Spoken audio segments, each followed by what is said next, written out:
We're back. MuseMe TV, episode 152. Jesus, I'm so sorry. I've so been slacking this week. I was like, yeah, we're going to get at least 2 more episodes in this week. But no, I fucked up. Not doing it as well as I should be. You're killing it still. I appreciate you. Thank you for coming. Riley. Oh, I'm coming. Riley, you're awesome. Thank you so much, everybody. We have Riley in the studio. And this is what it is. Riley, thank you very much.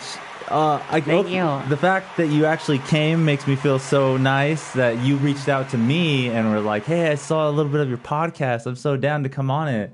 Yeah. And that's been super awesome. Yeah, you have some great people on here, like Danger Varos was on here a couple weeks ago, and then Matt, too. Matt's been on here a few times. Yeah. I need to get Matt back on, too, because he was kind of a little serious on the last podcast where he was really like talking philosophical, about and talking a lot about like native culture and stuff like that. Yeah. And they were just like, hey man, this is pretty. He saw another episode where it's just like, oh my god, you're drinking, you just chill out. And I'm just like, yeah dude, it's just how the podcast ends up going, you know. Sometimes it gets into a very touchy serious subject, and sometimes it's just straight bologna all the time of just random stuff and just whatever comes to mind. So thank you again for coming. I appreciate you so much. So so my viewers know, I actually met you through a past guest, Matt.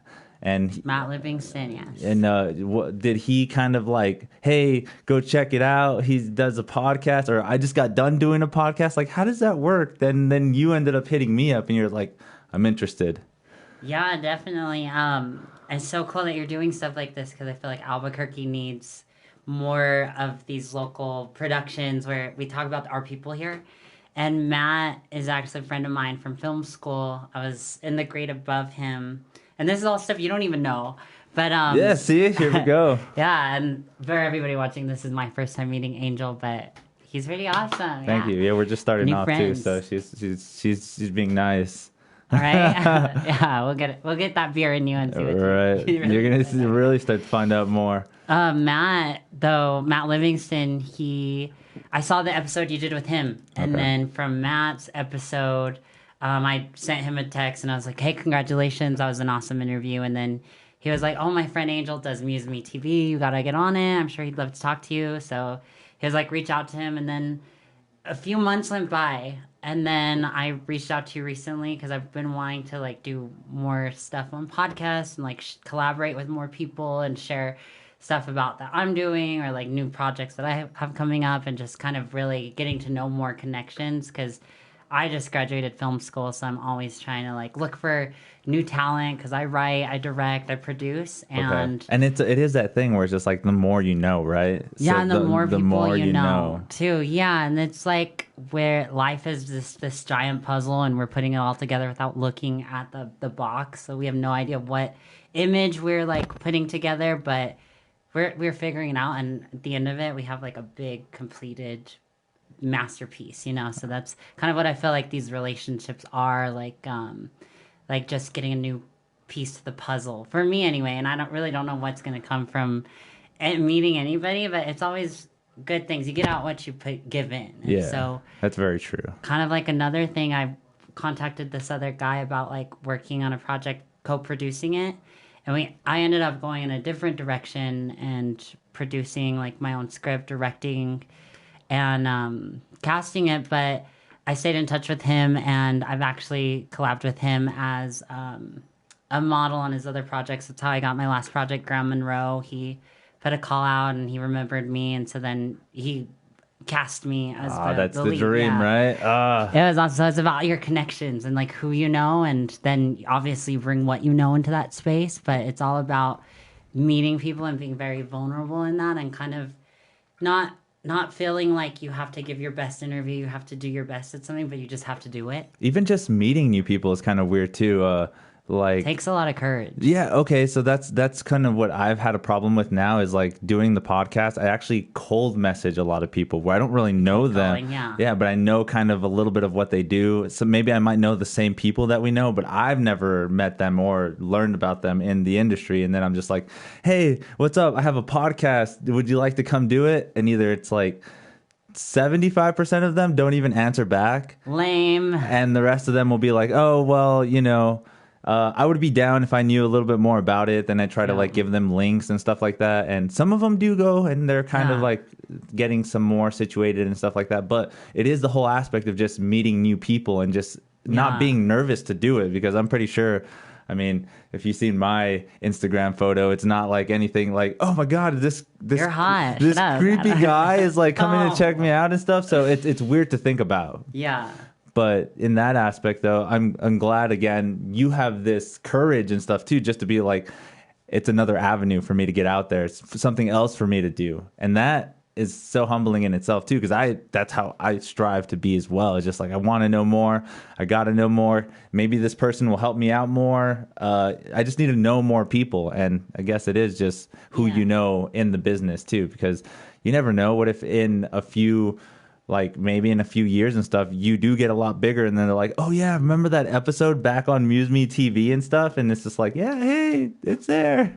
I love the name too, MuseMe. Thank you. Yeah, it was. I'll tell you a little bit more about the story then. Yeah, I actually started off with the name Amuse Me TV, Amuse Me, and so then I didn't do my research as well as I should have. So I looked it up, and I actually went about maybe about 10 to 15 episodes of just doing Amuse Me TV, and ended up finding out that there was already another kind of YouTube channel and a website and stuff called Amuse Me TV. All established and stuff. Well- Like they had the patent and trademark. I don't know if they did or not, but they had Yeah. way bigger numbers. So I was like, Yeah. oh no, they might have this stuff. So I was like, oh, that sucks. Little did I find out though that Amuse Me TV is actually softcore porn.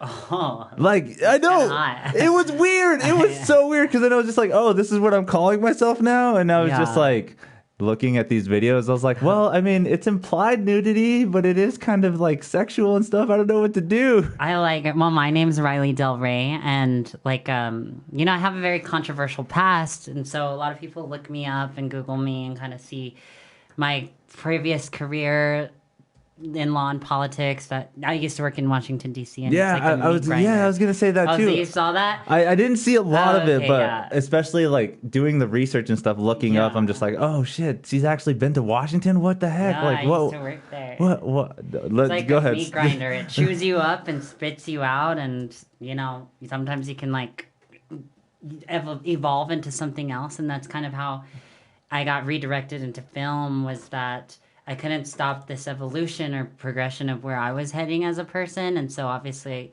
I got a rude awakening in law and politics, and then now I'm telling stories, which is what Capital Barbie, my last project that Matt was on too. It was kind of autobiographical in that way.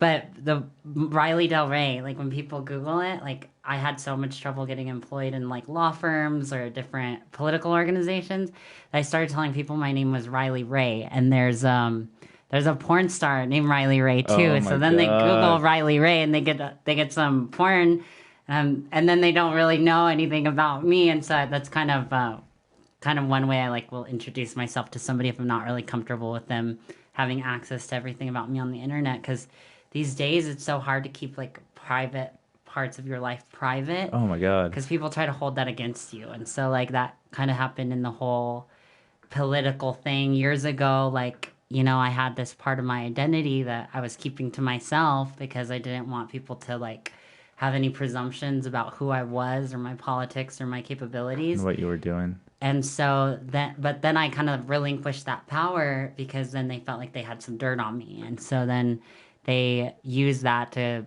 you know, kick me out, like discrimination and stuff like that. And, you know, I was on a different trajectory in life, but it put me on like this more meaningful trajectory for me now too, because I experienced some trauma, some hardship, but then I recovered from that. And then that's how I fell into like falling in love with telling stories, because people tell me like, you're lying about all this. You're nothing but an actress. And so I was like, you know what? Maybe you guys are right. I've always had this dream to be an actress, and you know, playing this role where I'm just like advocating for things and being smart, and like, you know, I really looked up to Elle Woods. I don't know if you've ever watched Legally Blonde, but Oh god. like, yeah, so she was my idol growing up.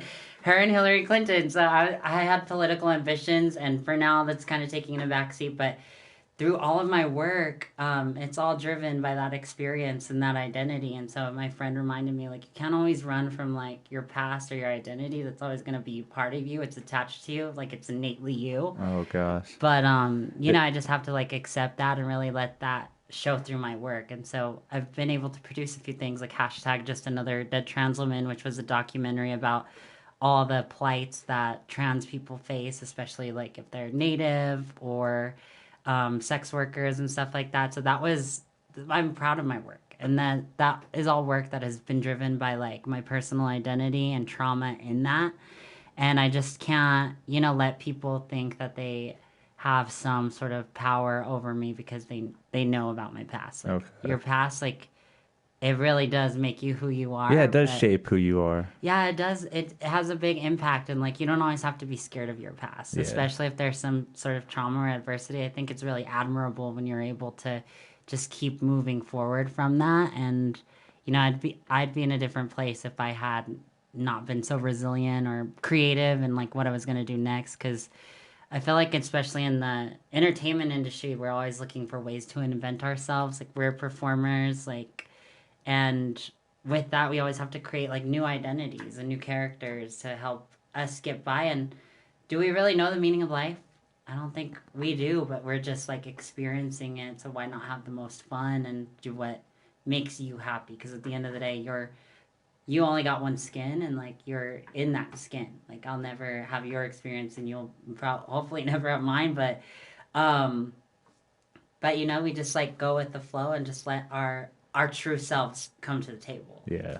And what if, well, see, that's what's crazy to think about too, is like the way that in that sense, people do deal with like different diversity and like different struggles in getting where they are. Like in Washington to actressing, like, is there a difference or similarities that are kind of like still, that you still kind of can relate to? You're just like, oh, well, this is the same thing as like me in Washington, or just trying to be the person in the part or something, like, yeah, because you kind of the way that it seems like is like in Washington at that time, it's probably super difficult to get your point across, trying to get what you want to be said, heard, and people actually listening, compared to in acting and stuff like that. It's a little bit, the actors don't really get the creative control that they would like to, or you can't really say the things you want to say. So you got to kind of keep your step back and stuff like that. Is that still kind of the same similarities in politics and from acting?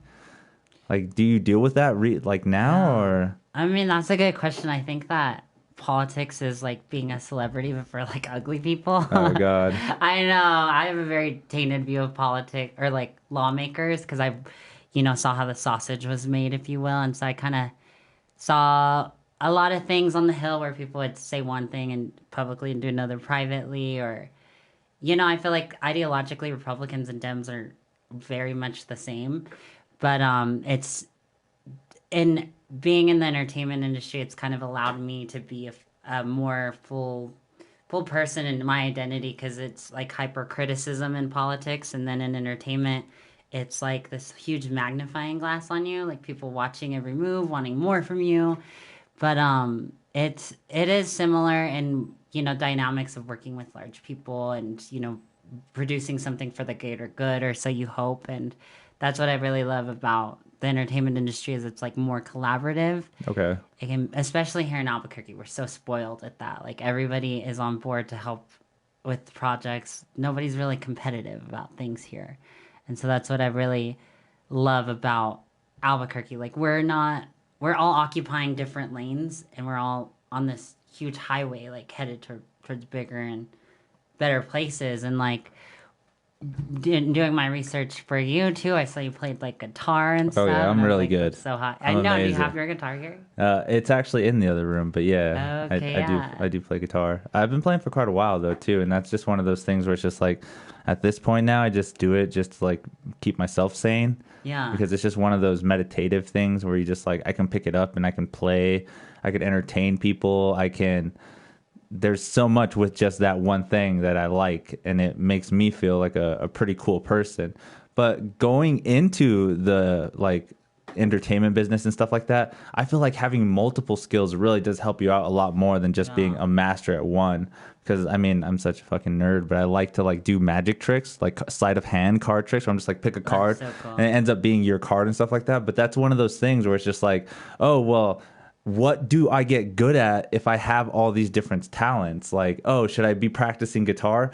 Yeah, you should be. But then again, if you practice that magic trick, you might be able to do it and be more cooler with that. Or the video game thing too is like, I should be playing more video games because hundreds of people get paid for just sitting around and playing video games at a very competitive and cool, like pretty awesome state. So it just, I just don't know what to be good at in this industry as well. Like if I have like a lot of followers because of my Twitch channel, they're going to be like, oh, he has a lot of cool followers, maybe we should cast him for a role. Or where they're just like, list your special talents, and then I go in for a role and I end up playing guitar really good, and they're like, oh, this is what we were looking for, not the thousands of followers that you have on Twitch. We're looking for this individual talents and stuff. And me being who I am, like you said too, what are we on this world for? What is really going on? And me not knowing that kind of makes me strive to be better at like everything that I can be. Is there really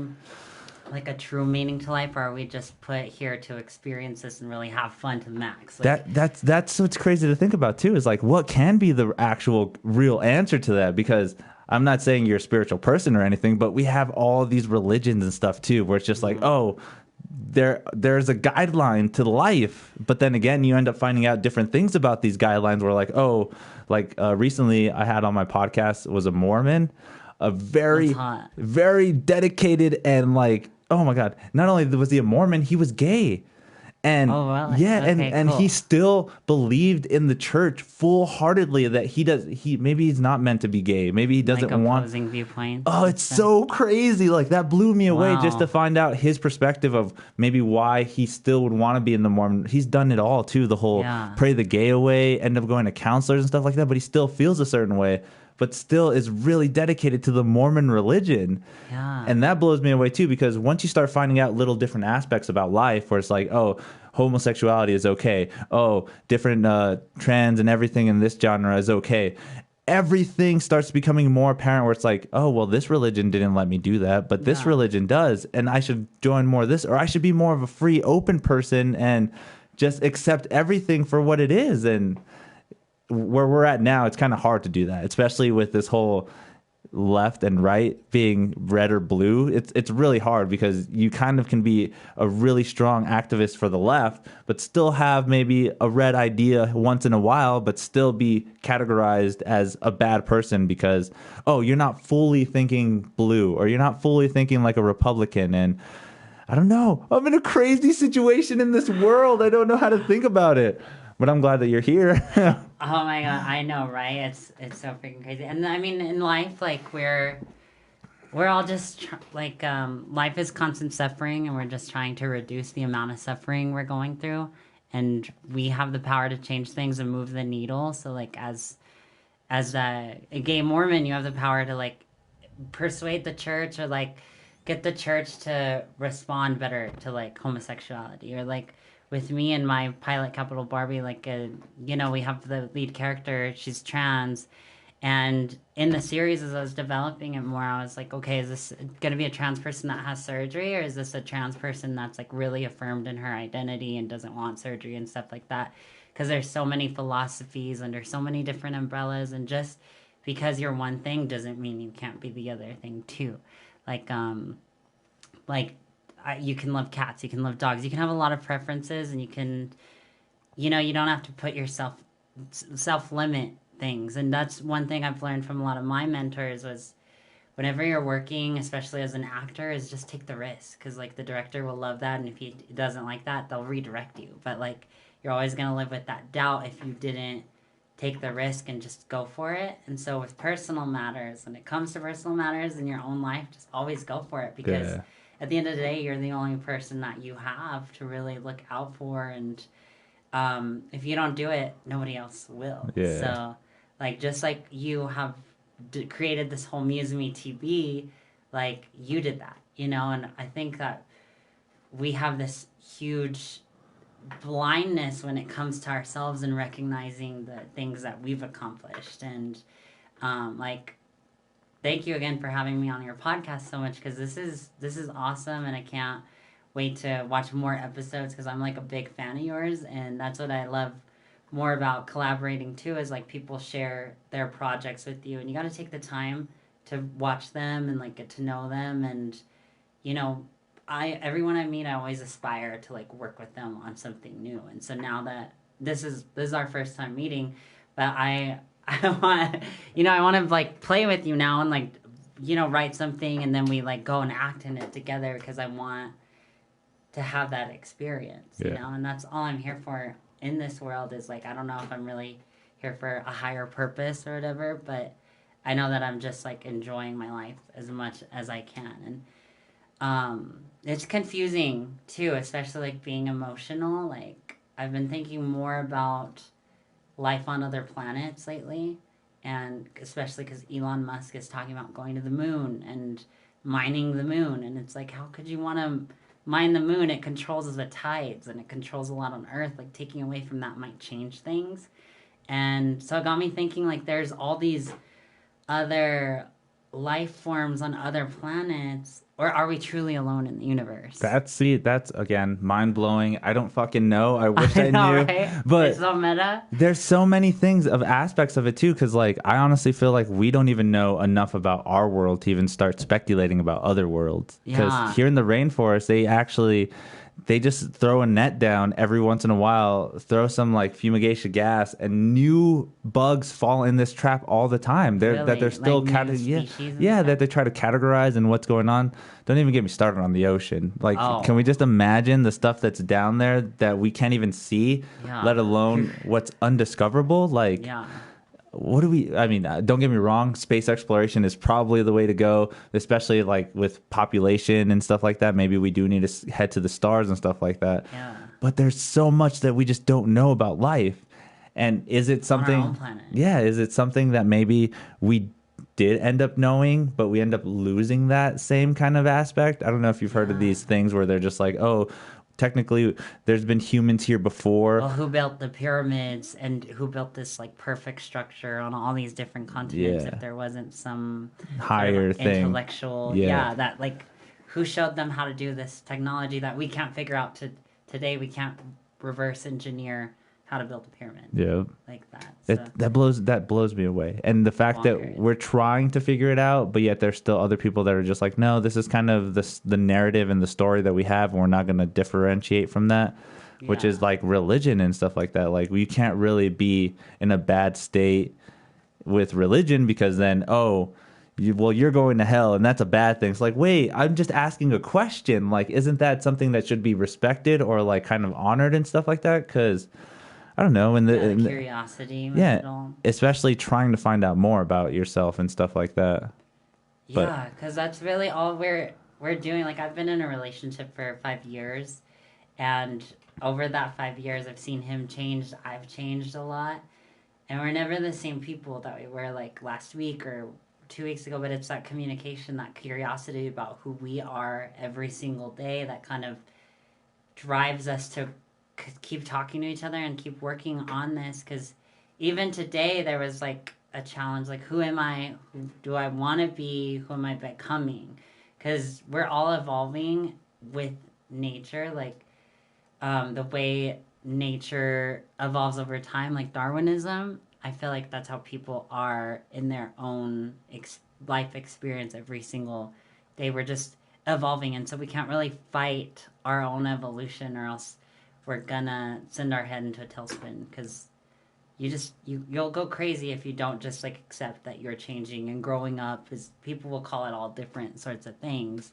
You're getting smarter, you're getting more grown up, more mature, all that stuff, and that's true, but it really is at its core just evolving. Yeah, and that's true, I guess, of anything. Like, they say that we don't even have like the same skin that we had 10 years ago. Like, that constantly is being replaced, and your blood's being changed out within yourself too. It's being like re-oxygenized and just turned into something different. So I do understand the whole going through like evolving process with other people. Like, you kind of just end up being different. Like, we're like such such like natural beings of this planet that like it is like as leaves fall off a tree, our skin is shedding into, you know, the air, the dust, and all Yeah. that stuff. And, you know, that's being, like they say, matter is never destroyed or created, right?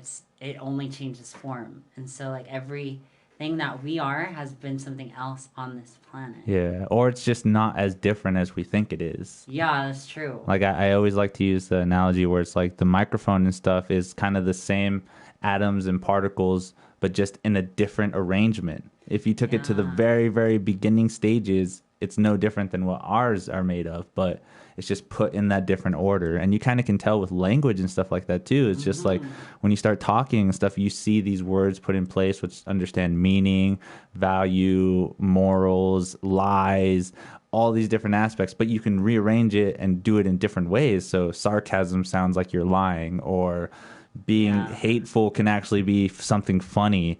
And I feel like that is a big part of what we are in general as humans, created from everything, just in a different way.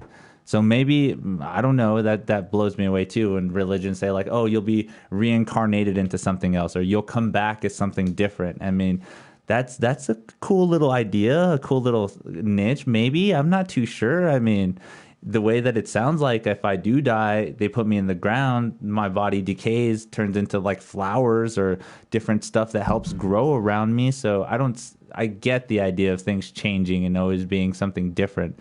But yet it still kind of feels like we still are the same, no matter how crazy the being different really comes down to. I still feel like a lot of us, mostly everybody, kind of knows that same feeling of being a good person, being nice, humble, without the whole of like, oh, you're black, oh, you're white, you're Latina, you're Latina, right? I did see you mention that. Órale, así vamos. But yeah, so all these different aspects just blow me away as a young individual trying to figure out more about the world. And again, I don't, just trying to just figure it out without. Out of curiosity, how old are you? How old am I? Yeah. I actually just turned 30. Oh, really? Happy pre-birth or next year? When is your birthday? Cinco de Mayo. Oh, that's not you just turned 30. I just turned summer, 30. Dude. Yeah, so I turned 30 in May. That's awesome. Yeah, don't I look great? You do, yeah. For 30? I thought you were like 20. early 20s, yeah. That's what everybody But says. age is so arbitrary. Like, I got married when I was 18, and I got married to this man who told me he was 29, and all my friends and family were like, there's no way in hell he's 29. But he was like buff and tan and a state police officer, and I was naive 18-year-old, and found out he was 49. So that's how gullible I am with age. And I feel like age is just so arbitrary sometimes. I mean, it does, but I do feel like age also says that you're at certain milestones in your life. So like, I feel like as a woman, I'm 28 right now, I'm about to be 29, but I feel like especially at the end of my 20s, I feel like I'm a fruit that's been ripening on a tree, and like I'm ripe right now. Yeah. And so everything's kind of going my way. Thank the Lord. I see that all the time too. Like everyone tells me when I tell them I'm in my 30s, they're like, "Wow, that's crazy." I'm just like, "Well, I feel great. Like I'm not in, I guess you can say physically and like statistically through like science and stuff, I'm not at my peak, but I feel like I am because I still do these things that I was like doing when I was like 22 or 21, where it doesn't feel like some of my other friends or some of the other people that I know when they were 21, they're not doing anything close to what they're doing now. And it's just like, it kind of just feels like a great youthfulness. And I might be Asian, I'm not too sure, but I do have this like really, this youthfulness to what I do and stuff. And one of my other friends told me that it's because the way you surround yourself, like you're so youthful that growing up, it just kind of like kept feeding you with all the anime and all the nerdy stuff that kind of like the universe and somehow was listening to that in a sense, instead of it being like, oh, well, I just turned 25. Maybe I should get rid of all my stuff. Maybe I should be more adult-like. And then by the time I turned 30, maybe I would have looked older. Yeah. But I don't know. Again, that's the beautiful thing about life and how things are made and created. It's just crazy as hell. It blows me away. Dude, well, I think that you're nothing in nature is rushed, but is always on time. And we're all just like just a sponge of this earth. Like we get put in the ground, we're reabsorbed, we become a tree or something. We expel breath that gets inhaled by a tree, and that whole process. But I feel like, especially when it comes to like our surroundings and creating the environments we want, like I love anime. I know who all these characters are. I don't know who they are actually. But I grew up on Sailor Moon. I grew up listening to Sonic Youth and Aerosmith, and so this, it's like this time period in a lot of people's lives was their youth, and the fact that you keep it around rather than hiding it in an attic or garage or something keeps you young. Yeah. And people who do, like, they have children, like, that literally sucks the life out of you. And then, they become moms or dads, and then they're like, let me sell the boat, let me take all the posters off the wall. But not doing that, I feel like our generation, like, we're the same age, and our generation is definitely holding on to more of our personal identity and not, having children because of the political climate, the divisiveness, and just kind of being more individualistic, but I feel like happier too, and just more like at peace, like about where we're headed individually. That makes sense. Yeah, do you feel that too? Yeah, especially coming from like a Hispanic family and stuff too. They have not these goals, but these kind of like ambitions for you before time. Like, my mom's before you're 10, yeah. Yeah, my mom is always telling me like, oh, you should be married, you should have a kid, you should be this stuff. But I'm glad that you're having fun, and like I respect what you're doing. But when are you gonna make me a grandma and stuff like that? I'm just like, Mom, I'm not even thinking that far ahead, and I kind of want to make sure that I have my life situated, coming from the, I guess, not negative background, but the kind of like shorter end of the stick, because my mom did have me at a young age, and I kind of saw that struggle of her growing up trying to fend for kids at that age, and I'm just like, oh man, I don't want to do that, because I saw how hard you guys had to work and stuff for that. And I feel like she really understands and respects that coming out from me. She's just like, well, as long as you're doing what you want to do happy, I don't care what you do. And that kind of is nice to think about too, from my mom and stuff. It's just like, oh, she's actually paying attention to like what I want to do, and not constantly throwing these things at me where it's like, this is what you should be doing. What was your mom doing when she was your age? When my mom was my age, I was already 10 years old. Okay, wow. 10 years old. So your mom did have a young family. Yeah, I was the firstborn son, and she was 18 when she had me. Wow. So yeah, it was the love child. Yeah. The experiment. Yeah. Yeah, exactly. And then even then too, like my mom married way later on in life, but she got together with a Mexican man who literally wasn't he was illegal still, and he didn't have his papers or anything. So with the certificate and all the stuff that he had to verify who he was, that's who he went by all the time, is by Angel. And so when my mom had me, she wanted me to be a junior to my dad. Yeah. But my dad ended up having to tell her after that I was named that, like, hey, my real name isn't Angel. It's actually Idiasad. These are just papers that I use to get across. Oh my God. So I'm named after awesome I'm named after somebody, but just not in the sense that it's not really real. My dad, I mean, some people do call him Angel sometimes, but his real name is Idiasad. And okay. And so does he like go by Idiasad now? Yeah, or his last name, Sanchez. They always call him Sanchez too. But yeah, I've never, that to me is kind of the commitment and the level that my mom wanted to have at her young age. And I'm just like, God damn, see, Mom, I don't want to do that. I know, right? I would be so bad if I like literally introduced somebody at that age and was like, hey, yeah, my name is Angel, but people call me Angel, or something stupid like that. I know. I don't know. Like, I feel technology is making people a little more like nervous or feel like less courageous to meet people in person because we just get such instant gratification on the net where we see a picture, we're like, oh, let me see what else is out there and sort of stuff. When back then it was kind of relationships It's so and hard. stuff that, yeah, and they would like, they'd meet people at dances, they'd meet people at the grocery store and The stuff. baile. Like, yeah, the bailas and everything. That's how my parents met actually. Is there was a dance going on in Texas, and my mom is also a young mom. She had her first baby at 16, and that's my oldest brother. But she actually had to give that child up for adoption, and her parents. So let me kind of just back up and tell you about the origin story of my family. She is undocumented; like her whole family was from Mexico, and then from Paral, her father like pistol whipped his oldest son and was like, "You're not going into the cartel. You're not gonna be part of this drug culture here. We're literally moving." So they she has 8 siblings at that time, and she was like the youngest child at the time. And then they crossed over the border, like literally walking and migrating. And then her family picked all over the U.S., like potatoes, apples, onions.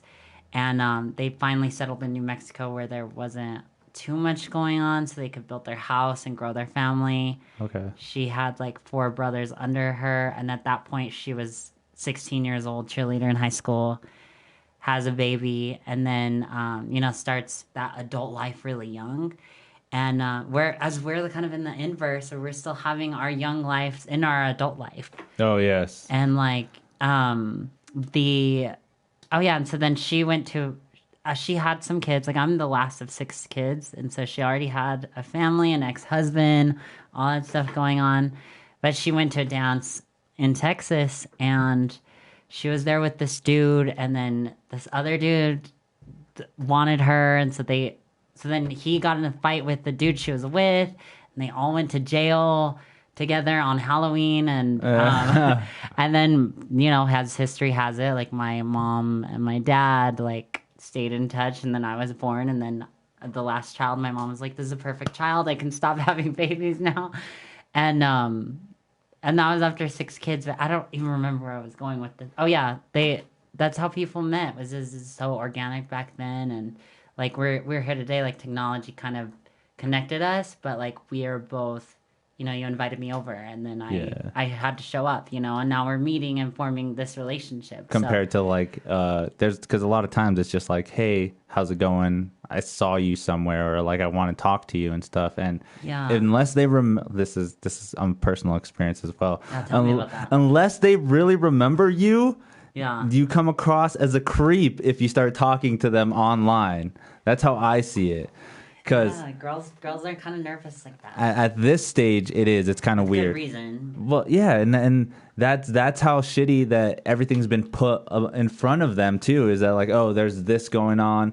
There's also pretty bad rape. There's pretty bad sex trafficking through like instant messaging and talking online and stuff.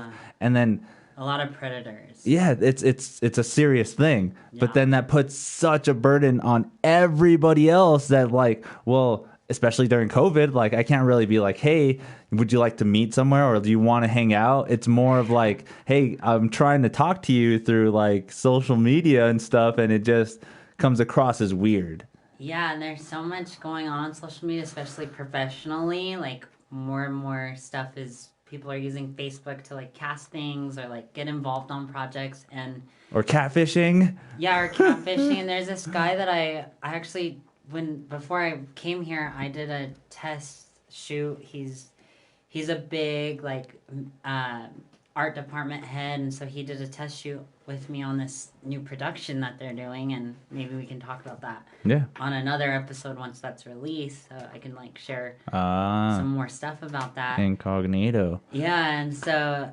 getting the skinny, and but he told me he reached out to models online, and the reason why he likes working with me so much, because this is our third thing doing together, is because I'm available, and I'm not when he asked for my number, I wasn't like, oh, why are you asking for my number? Oh, you want me to meet you?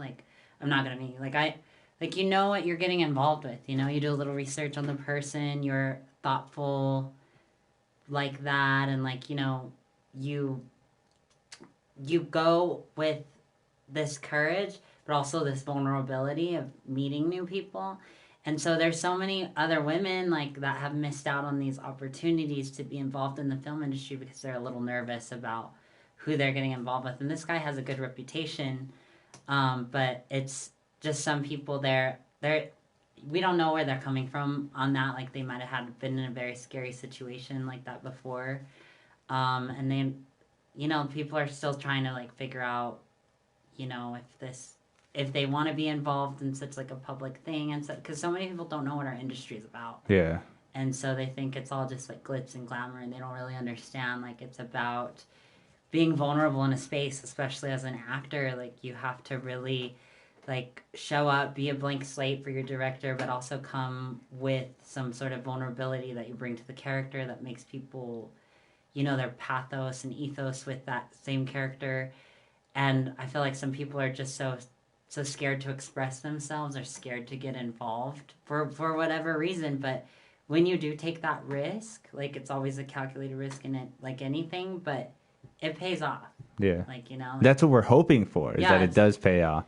Yeah, I think it's always rewarding because you always have, especially in the entertainment industry, if you collaborate with someone, you have something to show for it. Yeah. Which is what I love about our industry, like whether it be a photo or a video or a podcast or anything like that, we're all about producing and creating content and entertainment and, you know, staying current with our friends and our family. And, you know, that's why I got into this business. I'm sure you got into this business because you like to be seen too, and you like to share and you like to express yourself. Yeah. And there's some people who aren't meant for our industry because they're like scared to be vulnerable. Yeah, very timid, shy, all these other aspects of not being able to. Yeah, and especially like with learning something like guitar, I don't like if you want to tell me a little bit about how you learned how to play it, but some people are so scared to develop a new skill because they don't want to suck when they first do. But and that's literally what's going to happen for at least 2 years. Like, I mean, there might be some people that are really good at guitar within the first year, but it does take practice. You gotta get over that whole.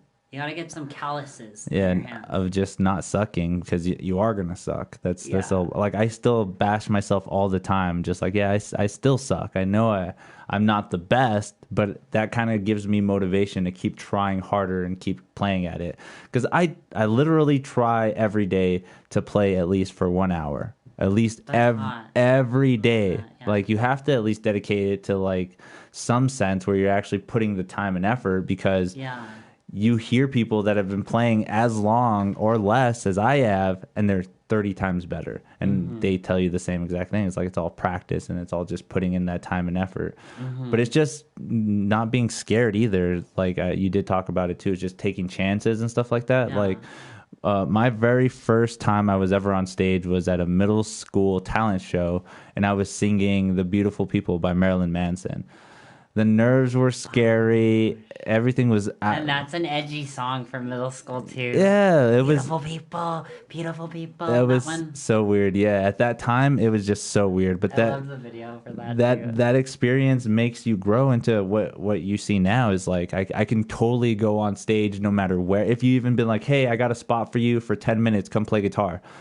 I can fucking rock that show hands down. No ifs, ands, or buts, because that development of actually letting go and like, who gives a fuck? I'm just gonna do it. And then now it's to a point. For you, now it's to the point where I'm just so good I can do it for anybody. Like even if you guys want me to, or just if I wanted to, or hey, can you play? Because I also work at a retirement home.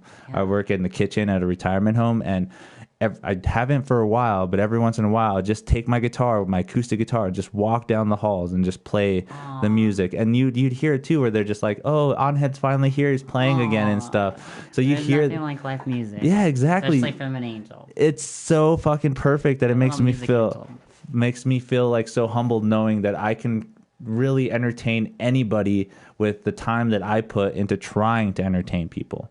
Yeah, and that exchange of energy again, like, you know, you're you're making these sounds that are literally being absorbed into these people's ears and brains and really changing their attitude and their mind. And like you have no idea how like much medicine you're giving them, because like they're remembering something, or maybe they're taking comfort in the fact that you're playing a song, and or took the time to really think about that too. Like, I guess that's so special. Yeah, just going down the hallway and playing the music, they'll just be like, "Oh, that's actually something that never happens," or "Oh, well, that's so cool that he's actually doing that again," and stuff like that. So it's really humbling, and I kind of feel that way in entertainment.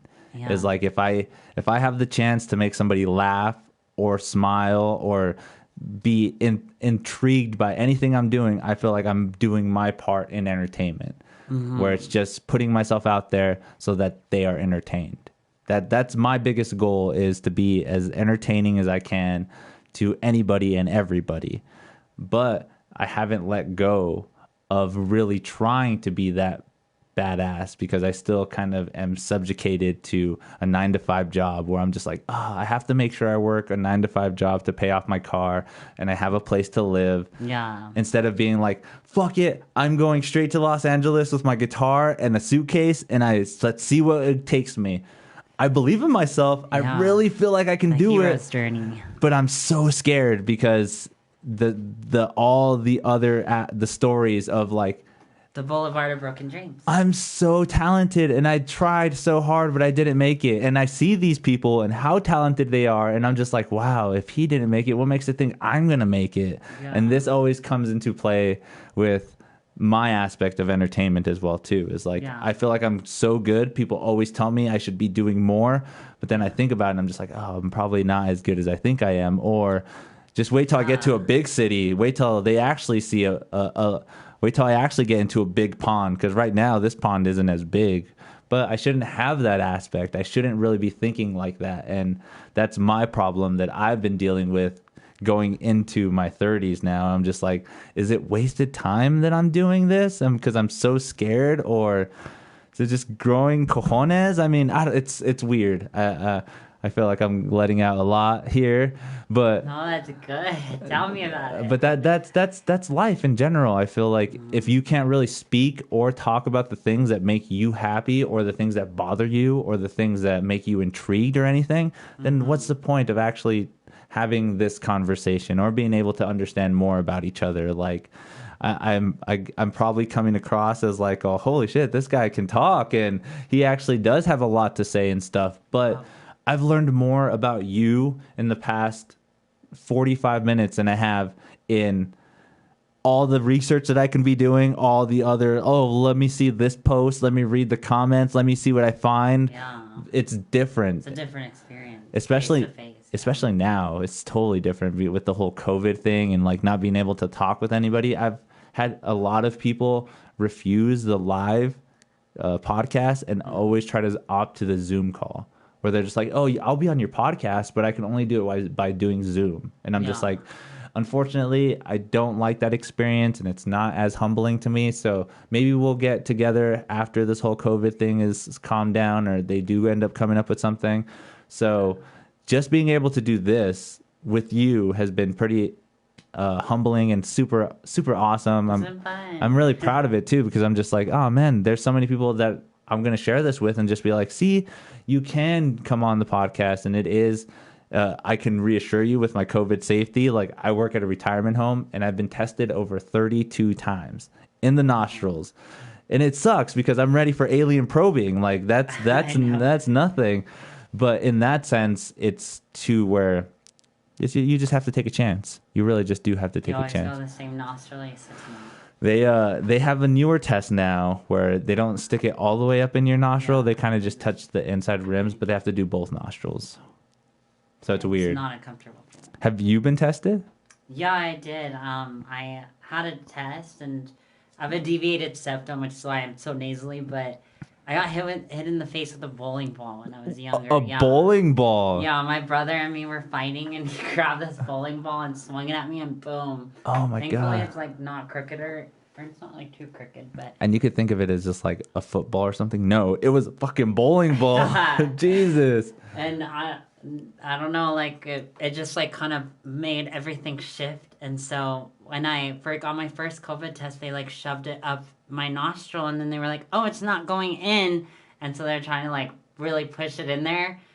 And I was just like, You're already fit. you know, they're like, "Oh, you have a deviated septum. Let me try your other nostril." And then I was like, "Doop," and so it's been affecting my breathing though, and for years, like I've been trying to develop my singing and stuff, and I just feel like now, like it's because of my breathing. I can't control my breathing, and so I also do competitive swimming, and so I'm like in the pool all the time, and I just felt like I could never really compete with everybody else, especially because I'm very athletic, and so.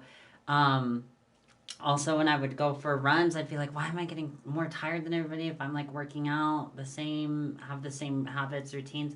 But it's because of the breathing, and you really have to control your breathing if you want to like perform singing right or even speaking right. And just there's so much connected to our breath, and so we have to get a grip on that. And so, I figured out I had that deviated septum from my COVID test, and then it just kind of clicked to me why I was struggling in these other areas of my life. So then I like got a face scan, and it showed like I had a deviated septum too. So it's like been a whole thing, and so yeah, the breathing part of my life has been hard ever since that day.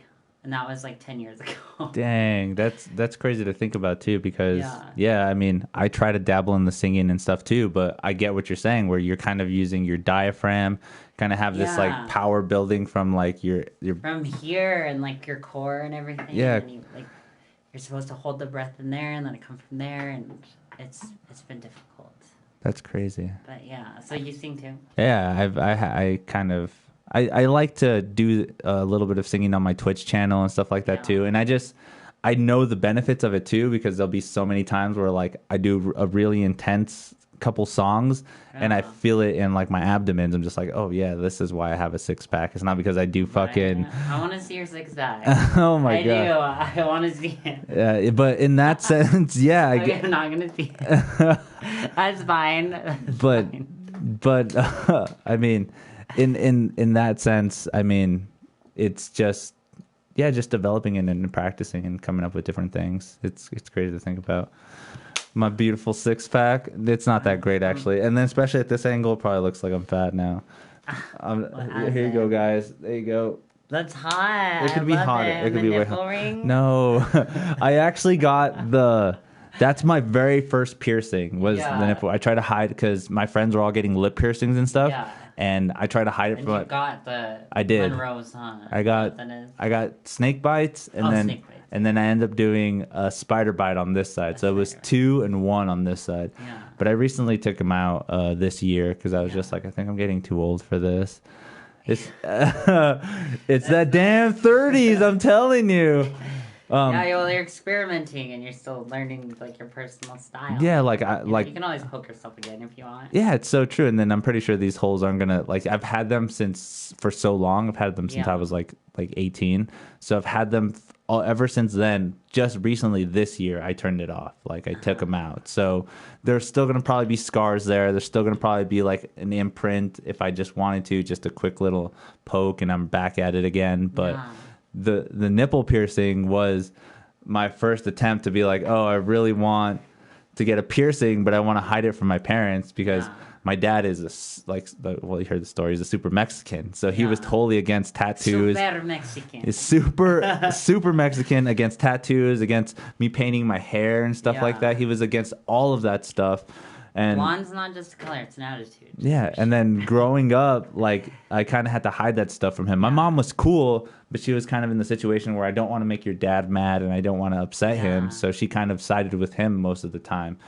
But there were some times where she's just like, oh, whatever, you already have it. I won't say anything, but if you get caught, that's on you. Yeah. Same thing with my tattoos and stuff is like, those came in because I was trying to hide them. They are hidden. I like don't see them right now. I only have the 2 on my chest and then on my arm. I also have one in the back of my leg too. But those are all stuff that I didn't want to be shown as well, because now getting older and stuff too, I'm just like, well, what if I did want to be in an acting role and they're like, oh, you'd be so perfect, but you have this tattoo.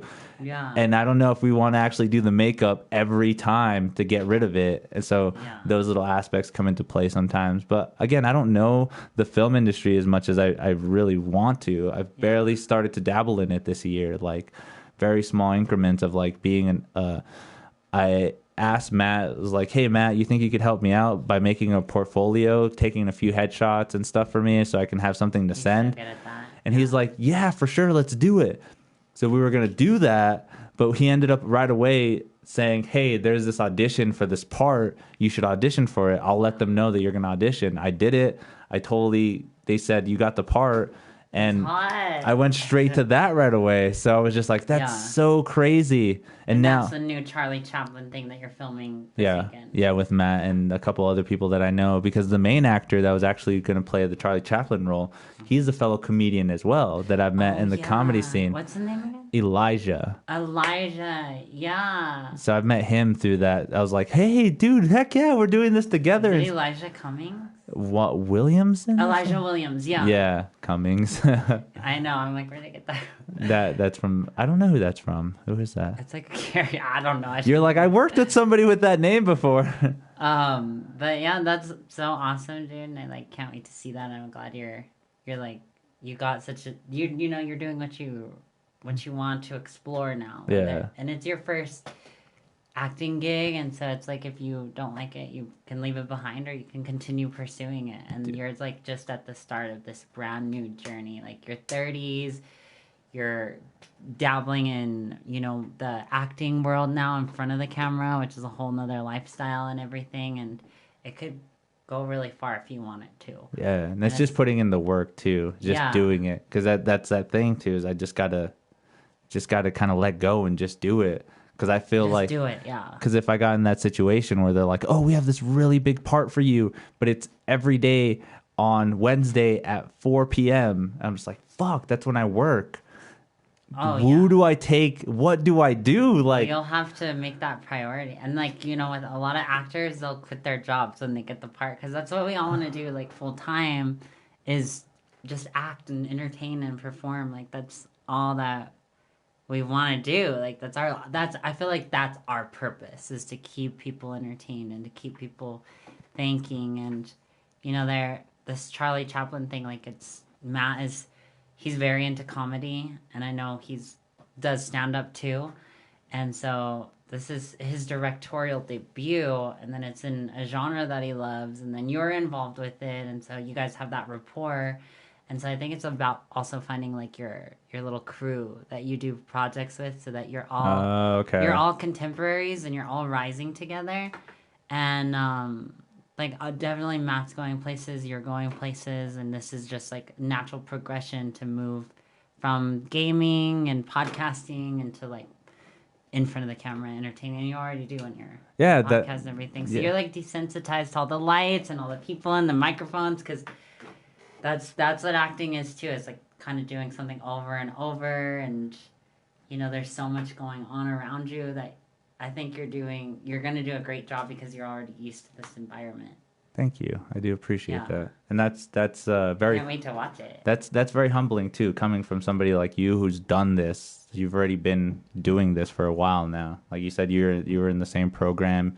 You've done some of the stuff that Matt's done and stuff. Yeah. So that in itself is just like, oh, that's so crazy that she is thinking very highly of me. So it's greatly appreciated. You are a great person. And it's super cool too, just to think about, like, this could be just a stepping stone for other great projects, other great ideas. Again, meeting you and stuff, maybe you might be like, hey, I know this skinny Mexican kid who might be perfect for this role, or like, hey, I know this great musician who might be perfect for this, or, you know, those different ideas that come up too. And same thing with this too.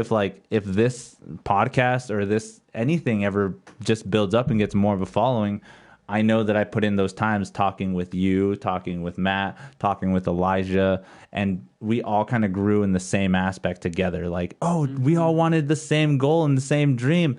Hey, maybe I can help you out a little bit more, or maybe you can help me out. And That's the film world here in NM. Like, it's just so collaborative and so, like, supportive and helpful. that's what's up. What was I gonna? I forgot what I was gonna say now. Oh yeah, but as a writer or director, like that's really what I like to pull from is like inspiration from my own life, but also from the people that I know. So all my last few projects, I've literally written for the actors that I wanted to work with. Like I met them on other sets. I'm like, you know what? I'm gonna write for this. Yeah, I'm gonna write a script for them because I want to see them in this character. I want to play with them in this character, and so I worked with some really like great people. Like the year that I met Matt, and Matt Livingston, for everybody who doesn't know him, 50 millimeter Matt on Instagram. Go check out the previous podcast. Yeah. Yeah.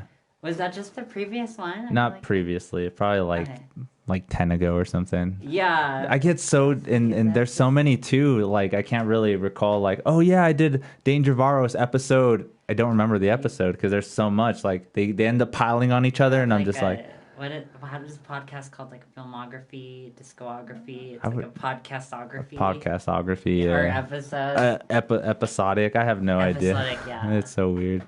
Yeah, and so I was producing my project that I lost you, which is like a sci-fi western that was given to me as a challenge from my mentor. Like write something that's gonna be really hard for the art department. And so I wrote this like sci-fi western thing, and they built this sound stage and everything, and it's on YouTube if anybody wants to watch it. But I had worked with this actor named Clint Obenchain on this short noir called Betty's, and Clint was just like so stylish and such a great actor, and so I was like, I gotta work with this dude.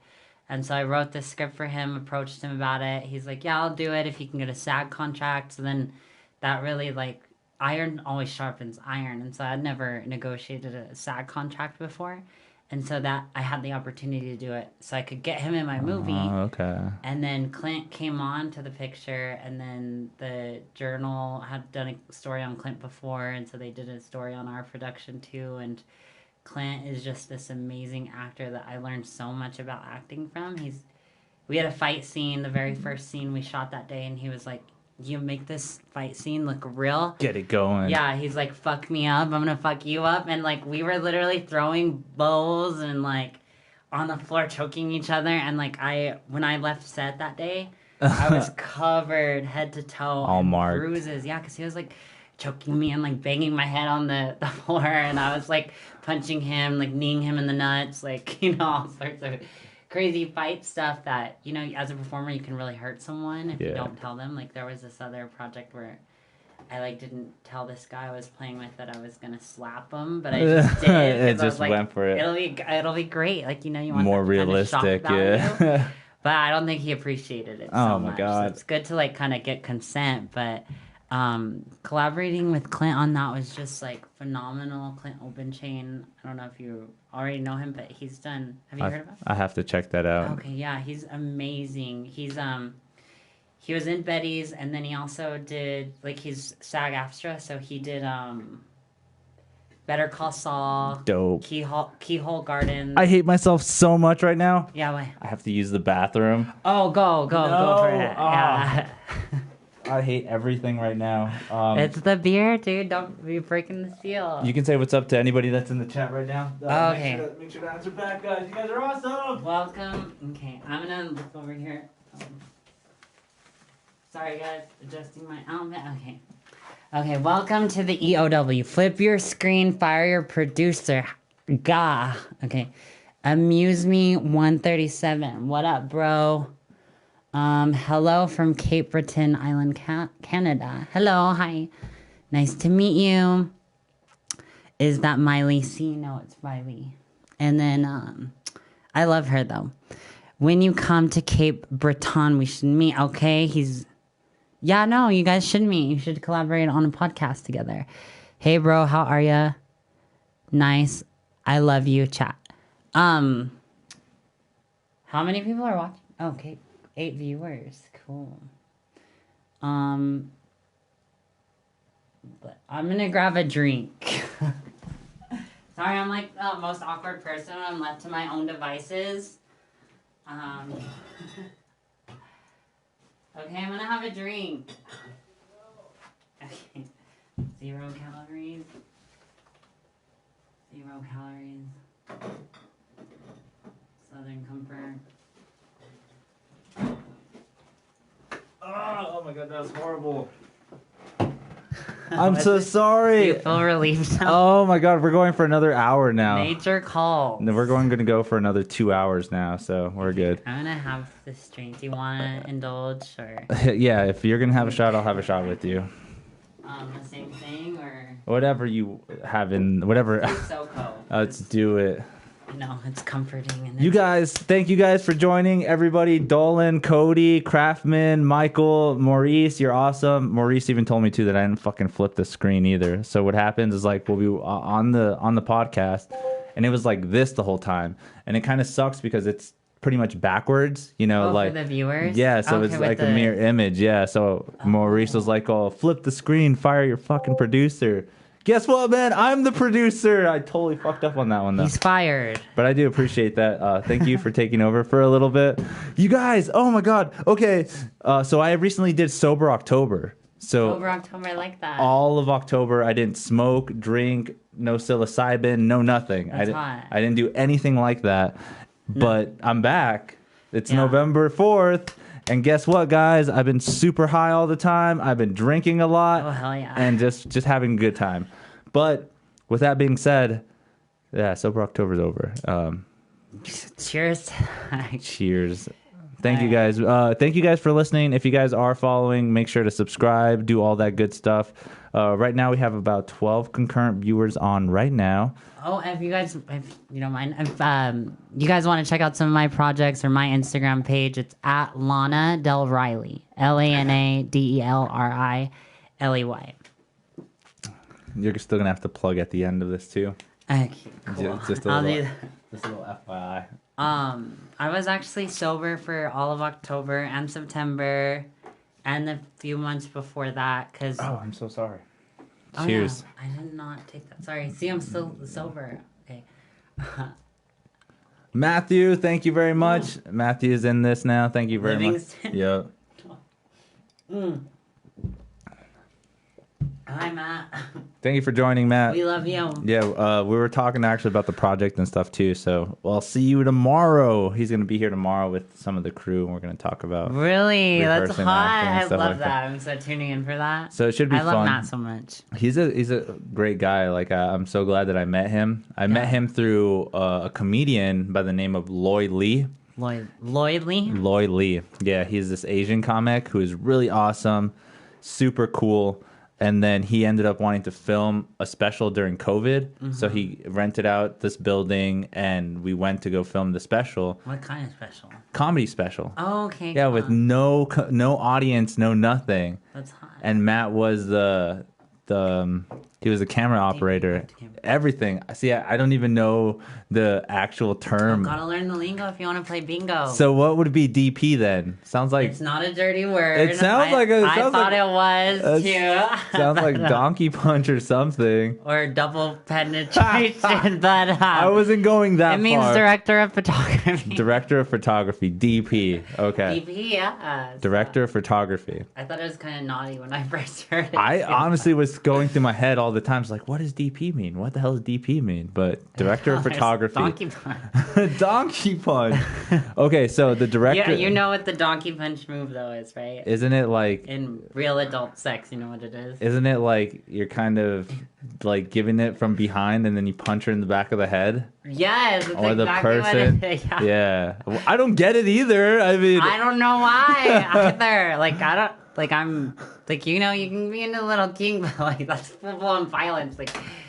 You know, like when I'm having sex, like sometimes I'll be like, yeah, just fucking slap me, but like not punch me in the back of the head. Like, that to me is a little. Is crossing a line. That's a little weird. I'd just be like, what did you say again? Because I would have to reassure them, have to reassure that this is what they wanted. Oh my God. But that's true of like any kind of Yeah. sexual moves now and stuff like that. Like I feel Very creative. you have to kind of be very open with your partner. You have to Yeah. kind of be able to just like lay it all out on the line. Like, hey, I want to do this, or I want you to do that. Definitely. Because if you do it and then they get freaked out about it, then you're kind of put in the situation like, oh, what the hell is wrong with you? Like, why did you even try to do that move?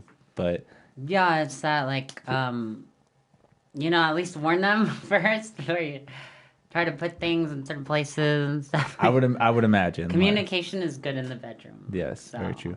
I've honestly found that out over the few years that I've been. Like, oh, that feels good, or oh, that doesn't feel good, or don't do that.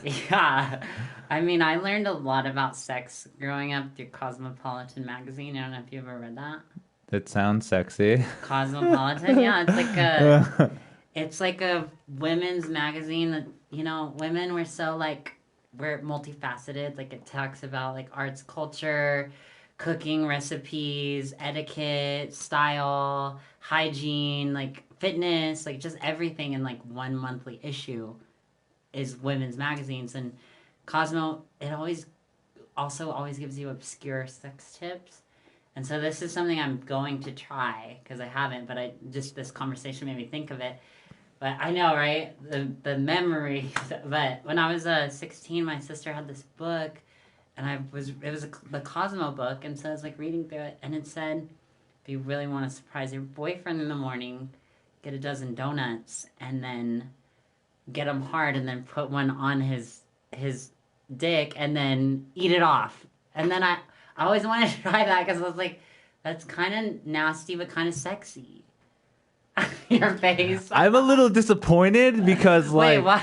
I would be very disappointed because I would be like, oh, great, you only put 2 donuts on there? And then she's going to be like, yeah, of course. Would you want me to put 12? Too many calories. Just one's good. 12 donuts? You're not that big, honey. Oh my God. That's what I would assume with the whole donut. Oh my God. Like it's an ego thing for yes, Matt? I Like, better be able to have at thing? least 5 to 6 donuts on me before you even eat any of the donuts.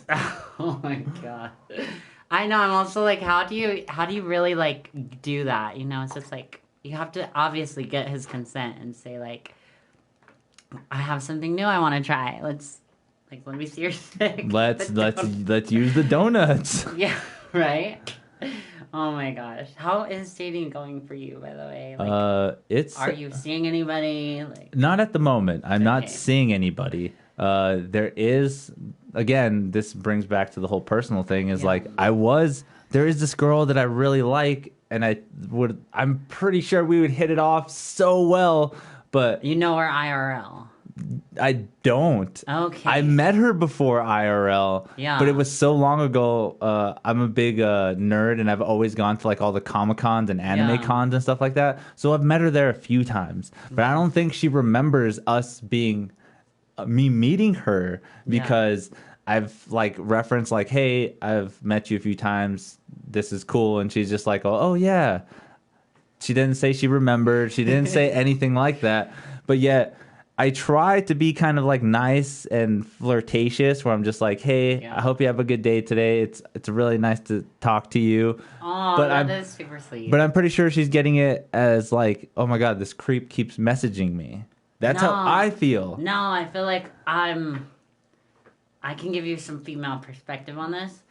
And, like, unwarranted messages from, like, wow, that's, like, that's hitting me now. See? It's strong. The fucking, what was it called? Sober October? Yeah, Sober October. I love it. Now it's, like, not giving a shit November. Yeah, do whatever November. Do whatever November. I like that. And so with the female perspective, like, guys will message me like, hey, good morning, I hope you're having a good day. And that's nice. I'll respond because I know that it takes a lot of courage to meet new people. Like, I know how vulnerable you have to be to initiate things.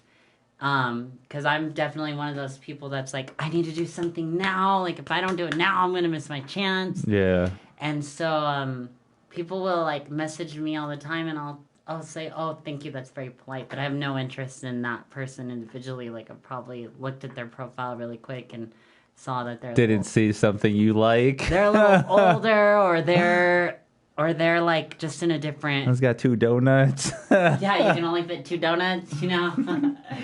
But no, I'm fine with 1 donut, you know. That's a thick donut. Like, the donut better be pretty thick. It's at least 2 inches. So. Thank you. We'll be here all night, unfortunately. Oh my gosh. And so, yeah, you gotta add that one to your lineup now. All the time. Yeah, I feel like I want to play ring toss with donuts sometimes. Like, I think that'd be fun. But yeah, just messaging a girl, she probably gets a lot of messages like that. So kind of do something that sets you apart. Like, remind her of where you met. Like, maybe tell her, like, hey, do you remember me? That way you put a question that she can respond to. And then be like, we met at XX. Because you remember. Yeah. But as women, we get so much negative attention or unwanted attention sometimes that our filter just intrinsically is like, okay, I'm a polite person. Like, I go above and beyond to be polite. So, like, if I get messages, I try to respond to them. But sometimes you're just inundated with messages that you can't respond to everything. And so just get her attention like that. Be like, do you remember when you were at Comic-Con and you were dressed as Sailor Moon? Like, you know, I was dressed as Tuxedo Mask. Like, you know, give her those specifics so that she can recall. And she's going to be curious if she can't recall. So then she's going to be like, no, I don't remember. Can you tell me more about that? Or at least if she's like my line of thinking. Yeah, I know, right? That's always. But there's not a lot of Rileys out there. And that's always the worst to think about too. Is like, oh man, I hope she's thinking this way, but yet you can never be 100% sure that's the way she's thinking. Like I've had a really bad problem. Unless you're in her head. Yeah, even then though, I've had a really bad problem of making hundreds of scenarios. Like I'm just like, okay, I'm gonna do this, and then these are the 500 things that might happen in this scenario.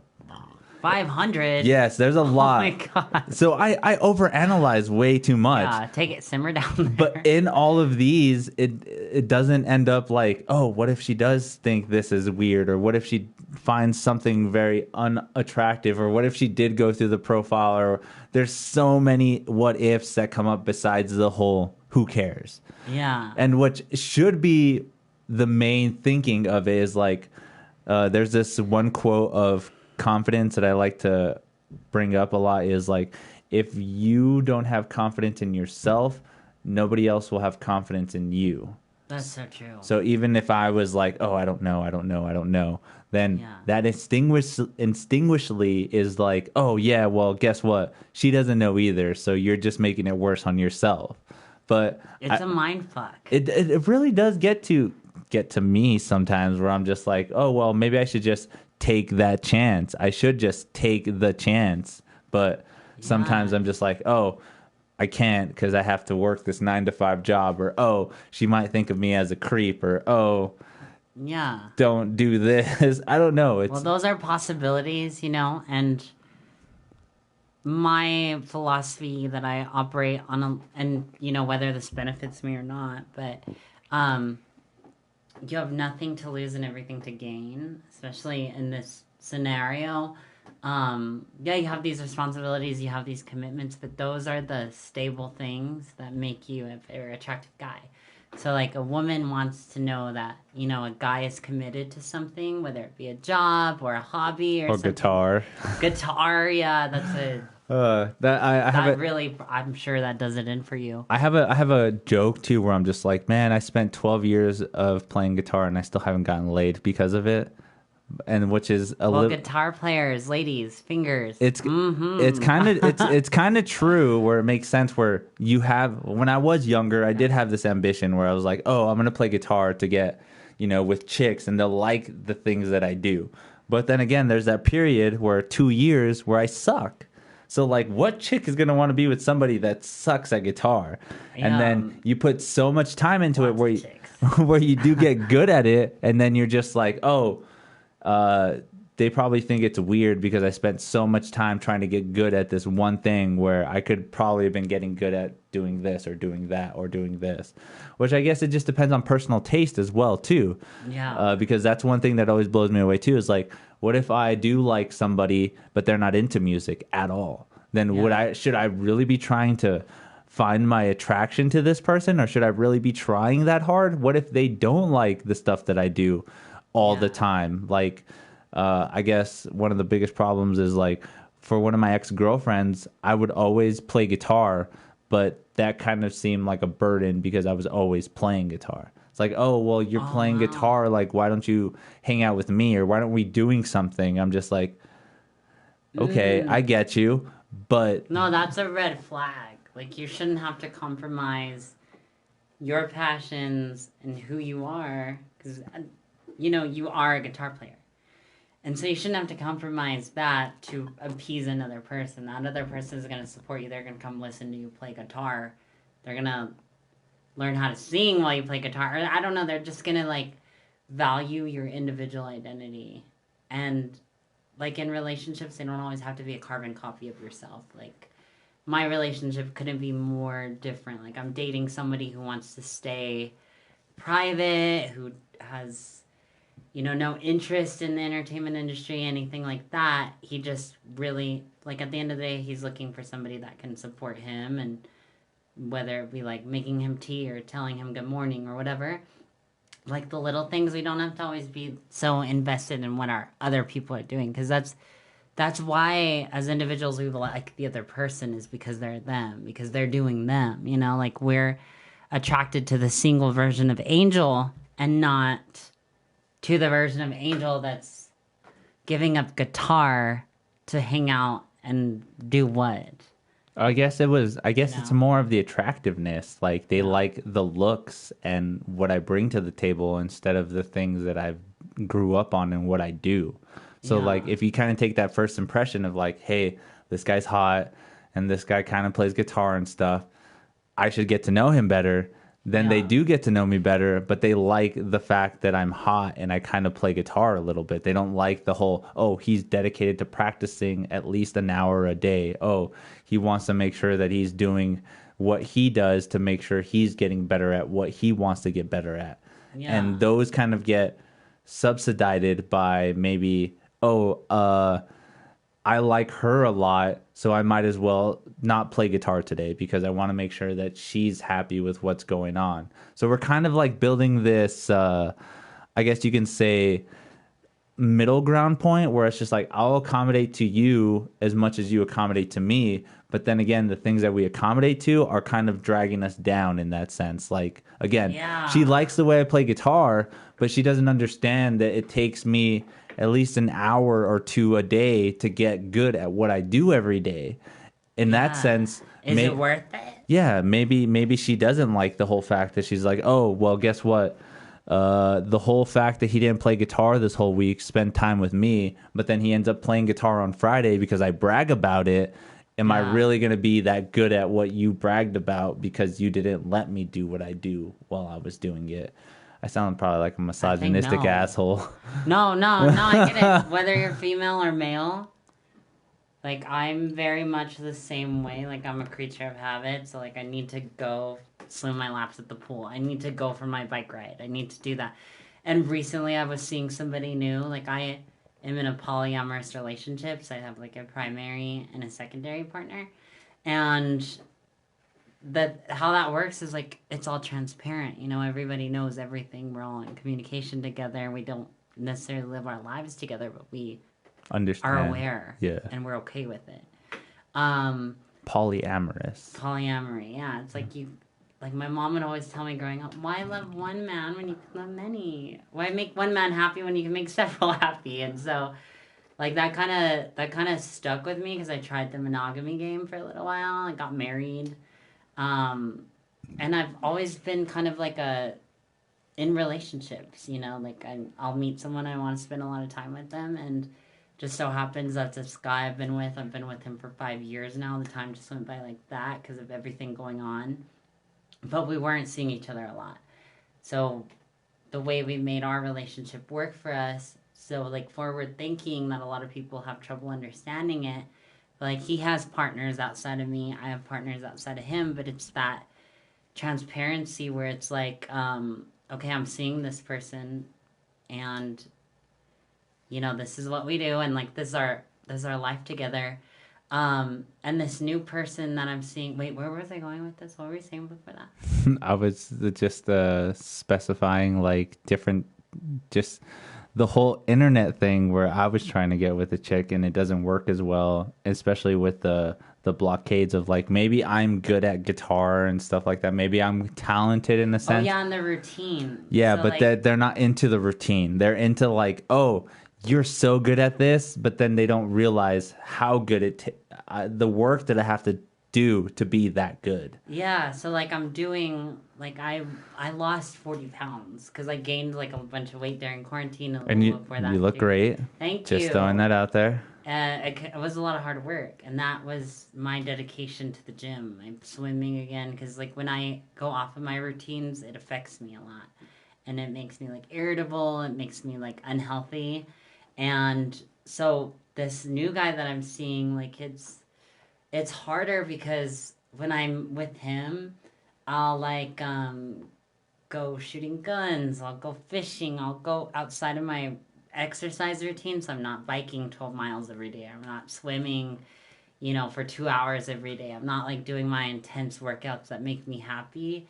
And like, we enjoy each other's bodies and everything, but like when I hang out with him, I'm not committed to the things that I feel like make me a better person and the things that he enjoys about me. Okay. And so like when I'm with him now, I'm trying to more incorporate like those things that balance me out. And so like I feel like in your sort of dating life, your partner should respect the things that you do that make you you, and like your dedication to your podcast and your guitar playing. Like if anybody doesn't respect your boundaries, because that's what they are, they're like boundaries for your mental health, for your your well-being, then they just gotta go. Yeah. I can see that too, because that is the main reason why I haven't really gotten into a stable relationship, is because right now I can see the situation where it's just like, oh, you've been in there for an hour and a half right now with her. Like, why are you still talking? Like, your other podcasts have only lasted an hour. Like, what makes it seem? Why are you there longer and stuff like that? So those little things would probably be a burden on me, and I'd be like, well, I'm intrigued with what she has to say. I'm very intrigued, like the way she's speaking, and I love having the conversation with her. Why is it a problem that I'm staying a little bit longer than what I usually do or don't do? Just gotta do what you gotta do, man. That's very true. Yeah. Like when it comes down to it, you just gotta do what you gotta do, because again, this comes with the whole acting and like working a 9-to-5 job. Is like, if the situation came where it's like, hey, you got this big role coming up, but it's during work, what are you gonna pick? Like, I should have that aspect of just tough decision. Just doing it. I should, because I hear multiple podcasts. I hear multiple people always saying like, hey, if you actually just take a chance on yourself, you might end up doing more than you actually thought. You might end up being bigger than you actually thought. And if the job or the girlfriend doesn't support you, then it's not for you. You shouldn't have to subdue or minimize yourself to make someone else happy. Because that's, like we were talking about earlier, is that is there really meaning to life? Like, no, there's really not. We're just meant to enjoy ourselves. To live day by day. Yeah, that's why we have feeling and sensation, is because that's what we're meant to experience in this empirical world. We're not meant to, not touch, feel, taste, smell, whatever. We're definitely much like that, because that's our world. That's the best kind of ethic and morals to have, is just never really don't put yourself in a situation where you're not being yourself, because yourself is pretty much what everybody else sees. And like if people don't see it in that aspect, then you're kind of being fake, or you're kind of not being who you genuinely want to be. Like, I want to be an entertainer. I want to be able to entertain people. But if I kind of like push myself to a sense where I'm just like, oh, well, tonight I'm too tired.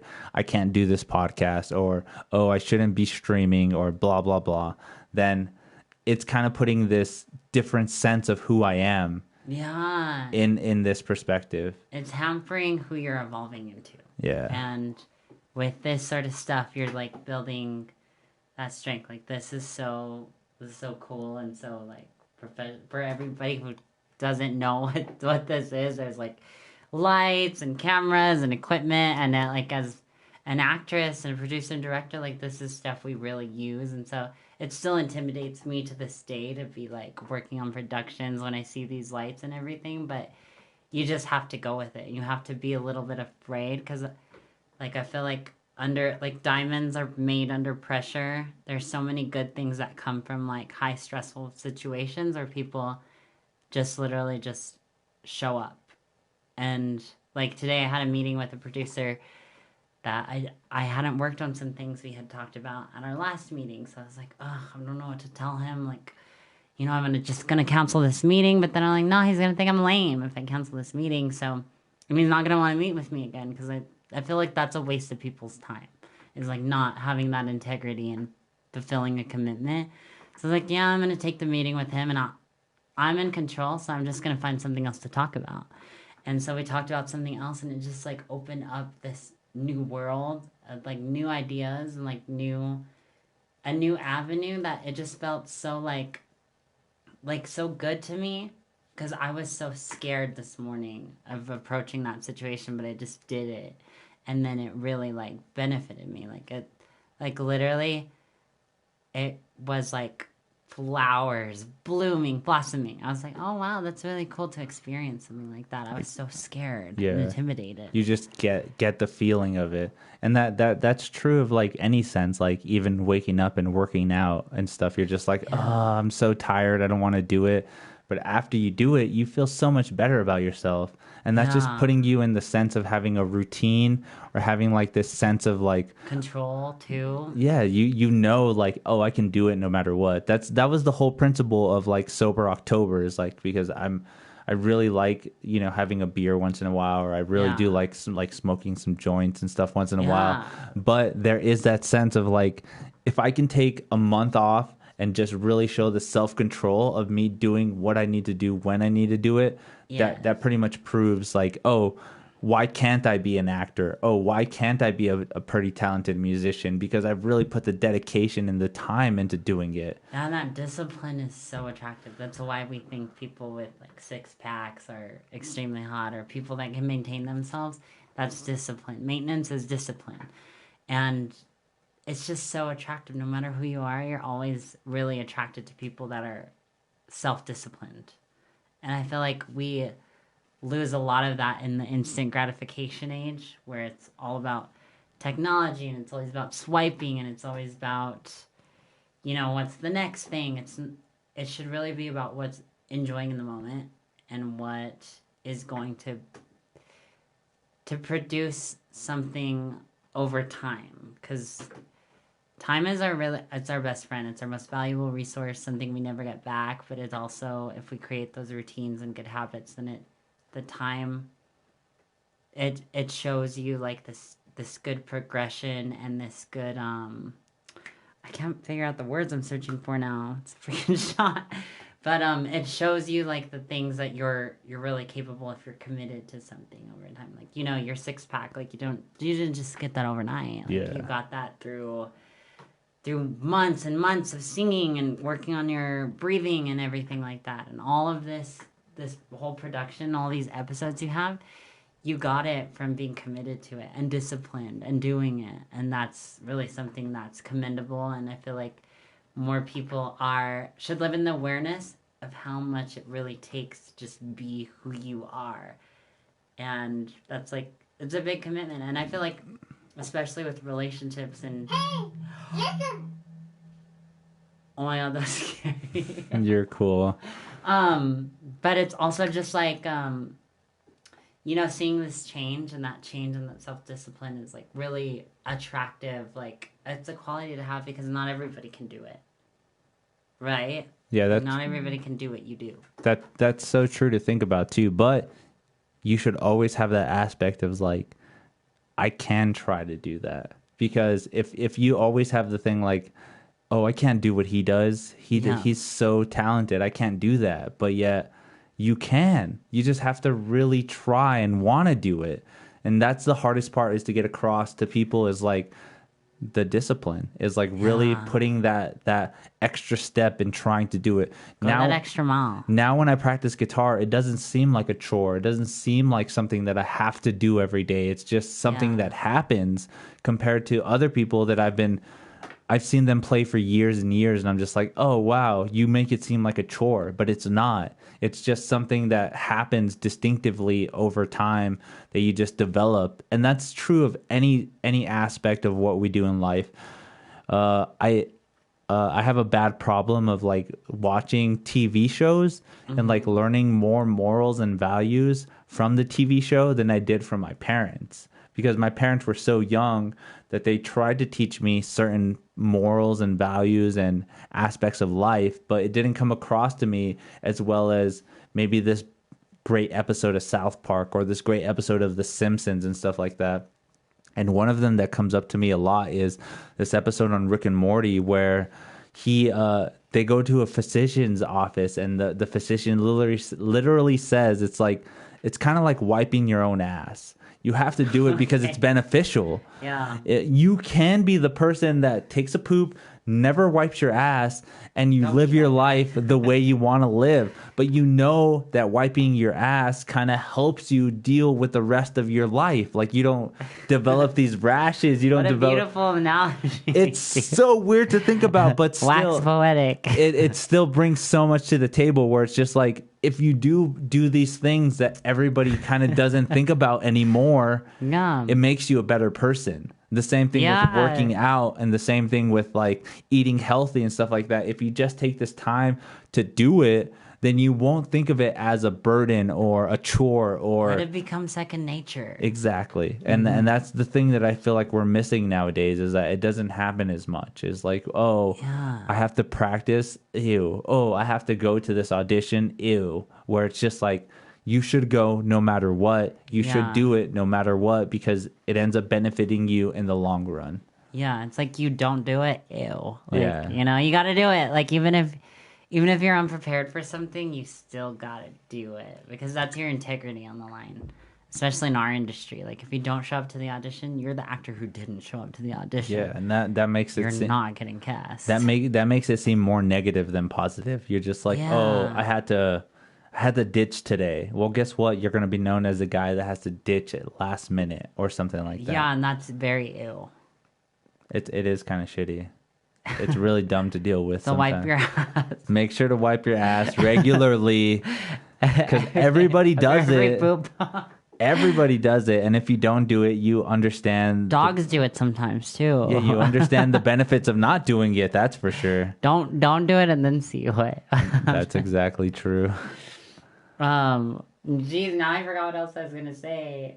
Yeah, just do what you gotta do. Just do what you gotta do, guys. Everybody. Freaking Rick and Morty teaching life lessons. Everything. That's what I love about growing up, is I feel like I've learned more life lessons from TV than I have my parents. Yeah. No offense on my parents. They did their best that they can do and stuff, but there's an episode of like this show, Malcolm in the Middle. Yeah, where I learned great show. I learned this thing where it's like, if you're afraid to look stupid, you might not have any fun. That's so true. Yeah, and that's about just doing it, taking the risk. It blows me away, because I'm just like, that makes so much sense, because there's so many times that people think the funny things are the stupid things. Yeah. And growing up that way is just like, well, you know what? It's okay if they don't like me the way they do, because I'm having fun doing what I like to do. Exactly. Live for yourself and not for people. Exactly. Yeah, exactly. That's the same thing with the podcast. It's the same thing with my guitar playing. That's the same thing with my Twitch. Is like, if you don't like the things I'm doing, that's okay, because I'm having fun doing that. I'm having a lot of fun entertaining 700 people. I'm having a great time entertaining 9 people. I'm having a great time with 25 people liking my post on Instagram. Yeah. I like that feeling, compared to the other people that's like, oh, you only got 25 likes. It's just like, who That's cares? very shallow. I had a great time doing it.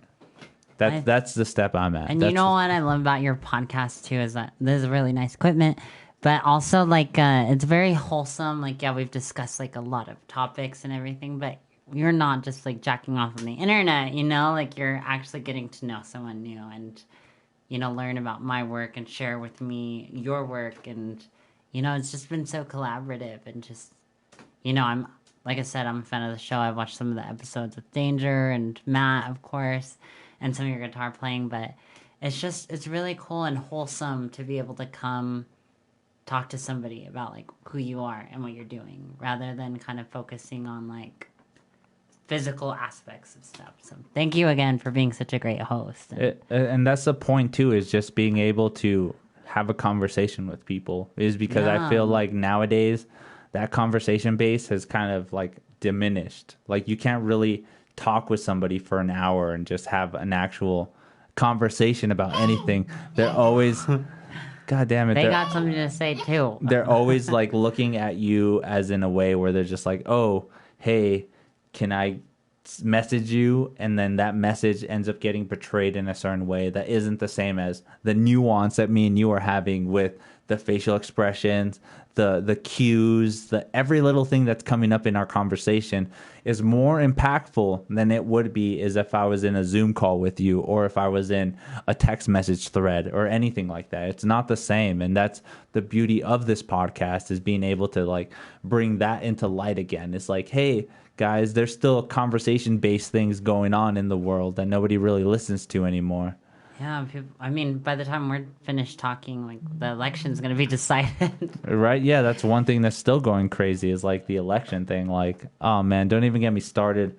That's how bad the election is that they want you to just be honed in and talk about that at all times. I know, it feels like they're like dragging it on a little longer too. Like it's a fucking drama, like cliffhanger of the season. I'm like, what? There's gonna be a lot. There's gonna be a lot of people too that are just gonna be like, oh, I want to recount, or oh, I want to hear all the things that are going on again. I'm just like, oh, god damn it, that's so bad. Yeah, I mean, where do you think that our future is headed? Like, in terms of like people communicating, because I feel like at one point, like technology is developing so fast, and they're able to give people metal hips, amputees legs, arms, all that stuff. Like, where do you think our future is headed with people and the internet and sort of technology? Oh my god, we're already in 2020. A simulation, like Black Mirror, where you literally put on goggles and live your life in that life instead of living the life that we see now. Like, I mean, how do we know we're not just brains and bats being products? We don't. That's how beautiful this life is that we don't know right now that this is probably might be a simulation, that we don't that we're in that sense where we don't even know what's going on right now. I know, right? It blows me away. Yeah, in a lot of ways it feels unreal, but in a lot of ways it feels also very human. It does. And it makes us feel more grounded in the sense that we're still not there, even though we might be there right now. Right now, it makes us feel more at ease. That was like, hey, we're trying to work to that. Yeah, which who knows? Epistemologically, we'll never, ever know whether or not we're truly existing. I feel like we're sentient beings, but are we existing, or are we part of the Matrix? I mean, there's so many ideas out there, so like how can we decipher what's real and what's not? We'll never know. We will really never know. Riley, we've actually been here for an hour and a half, and these fucking people are bugging me. Oh my god. So put any plugs, anything you want to put in before we end the podcast. Let me know what you want in there. All right, peeps. Check out my YouTube channel. Thank you for listening with me and Angel today. Soy Mexicanos Verdas. Visit my YouTube, Riley Del Rey, or my Instagram at Lana Del Riley, LanaDelRiley. And my IMDb page, Riley Del Rey. And yeah, you guys help me with that, because we were talking something about this earlier, but a lot of producers and studios right now, Oh my god, I have to use the bathroom again. I hate myself. Oh, yeah. So much, guys. Keep doing the plugs, please. I will be right back. Okay.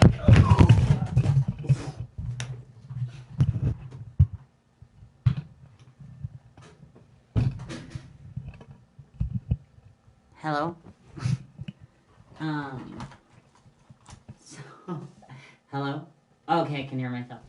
So as I was, oh my gosh. So yeah, I was saying Lana Del Riley, or IMDb Riley Del Rey, RiLeyDelRey, or for shits and giggles, look up Riley Ray. I'm sure you'll have a lot of fun with that Google search. But thank you guys again so much. Thank you for watching. And you know, hashtags, Instagrams, all of that stuff really matters to like aspiring actors, producers, directors, because studios do take a look at how many hashtags, how many followers, how many views you get, and sometimes that can make it or break it for you to get a role or not get a role. So, again, props to Angel. He's such an amazing guy. If you guys are in the Albuquerque area or he's visiting you and you know you want to talk more, definitely go on this podcast. It is one to keep your eyes on and to keep your ears glued to. Thank you, guys.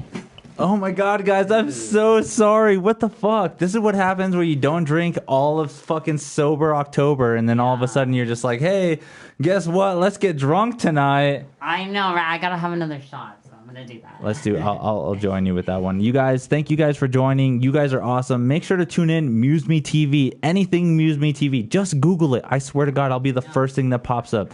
MuseMe TV. We'll be here. I'll have a few more guests coming up. And yeah, just make sure to follow me anywhere, social media sites. Lots of cool ass people in it. Angel's fucking cool, so. You guys heard it here, folks. Oh my God. Thank you so much, Riley, for joining us. Thank you. I appreciate you so much. You guys make sure to follow, do all the stuff that she just, make sure all the stuff that she just plugged. And yeah, we'll get back to this, all right? You guys, I love you all. Be safe.